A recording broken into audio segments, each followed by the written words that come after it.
Now, the question obviously isn't going away as to Adam Gase's future. It's becoming more and more of a foregone conclusion, especially if they don't win a game this year, that he'll be gone. I'm surprised, as many are, that it didn't happen during the bye week, which causes me to think maybe there's a sliver there where Joe Douglas, who was actually hired with the input of Adam Gase, finds a way to sell Christopher and/or Woody Johnson on giving it a try with Trevor Lawrence and Gase, assuming they can get Lawrence to ultimately enter the draft and come to New York. But if Gase is gone, and this was stunning to me yesterday, because this would be the equivalent, Chris, of you and I talking about, hey, you know what? We think Tony Dungy wants to go coach the Houston Texans. Yeah, you know what? He was talking Sunday like he wants to get back into coaching.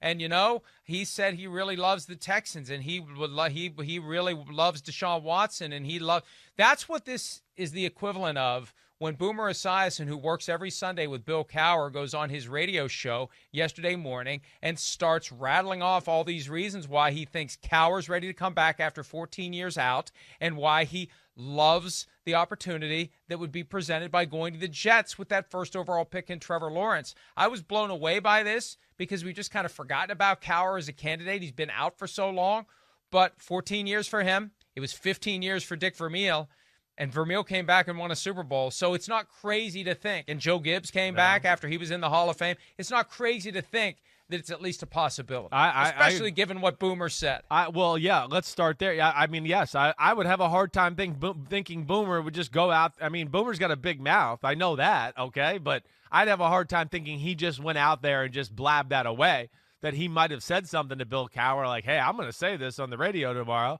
And I would think Bill Cowher gave him the okay or something there. I would think. I don't know that. But either way, it's a good thought. Bill Cowher is the type of guy, one, that I sit there and think about. You talk about culture change and getting an organization on the same page and doing that. That is the type of figure I look at with the Jets, who have just not been good for so long. I do think it could be a positive type of thing. He can get everybody to, hey, Johnson family, this is how you run a football team. Come here, take notes, okay? Everybody, this is how it's done, all right? And it can lay the groundwork again to get them back on the right track. And then the other thing, a lot like Cleveland was for so long, the Jets have been so bad for so long, it's appealing to coaches because you can't go down. They're in the crapper. They're as down on that crapper as you can get. So coaches love that aspect to go, okay, wait, high draft picks, it's kind of a blank canvas because the team needs a lot of holes filled and things like that. And expectation levels are low, and they've been low for a long, long time, and they can't really go any lower. And I would imagine that appeals to a lot of coaches and probably a coach like Bill Cowher. The key to me was the quote from Boomer that Bill Cowher loves Joe Douglas, because in 2008, there was talk of Bill Cowher coaching the Jets, but he didn't love Mike Tannenbaum. And Woody Johnson was not going to push Tannenbaum out to create an opportunity for Cowher to round up some of his guys from Pittsburgh. Like, there was always this sense Kevin Colbert and Omar Khan would be a couple of the guys who quickly would join Cowher if he ever came back. He would activate the bat signal from time to time when it looked like maybe he was thinking about coming back. That happened a few times in the years after he resigned from the Steelers. Because, look, he didn't retire from the Steelers.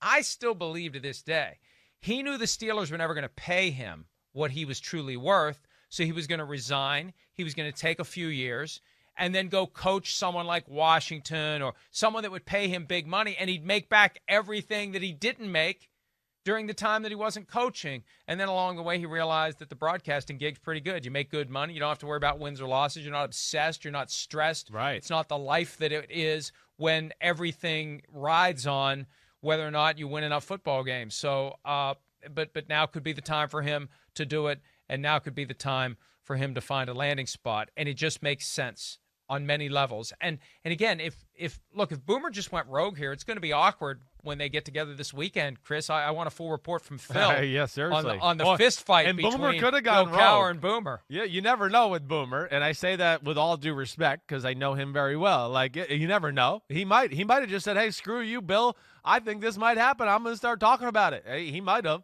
But I would find that hard to believe. And I understand, like, Bill Cowher, that comment, Bill Cowher liking Joe Douglas.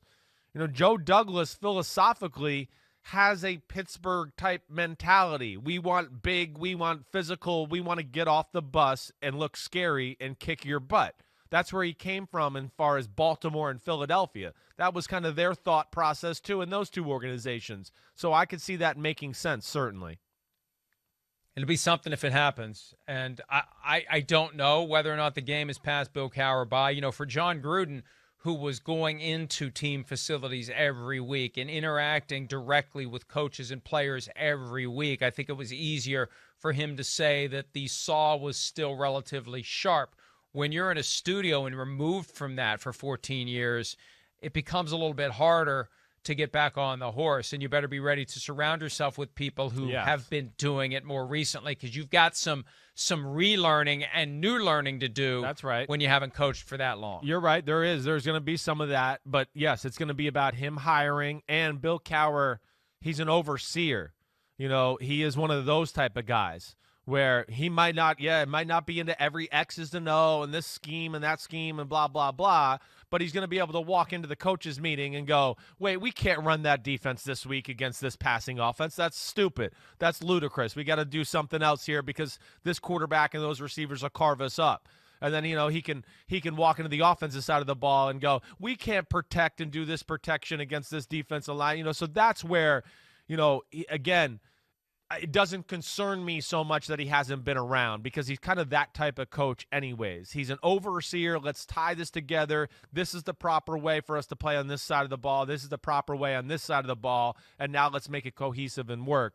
And I think he could do it. I think he's been paying attention to the sport and been all over it either way, to where I don't think it would be a huge transition for a guy like Bill Cowher.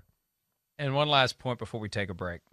Coaches who have won a Super Bowl with one team are keenly aware of the fact that no one has won a Super Bowl with two different teams. They are keenly aware of that, and they all would love to be the first one to do it. And Cowher would have the opportunity to do it, especially if Trevor Lawrence ends up being the guy that everyone thinks he'll be. Hi, I'm Mike Tirico, and thanks for watching. Make sure to hit subscribe for the latest news and highlights from NBC Sports.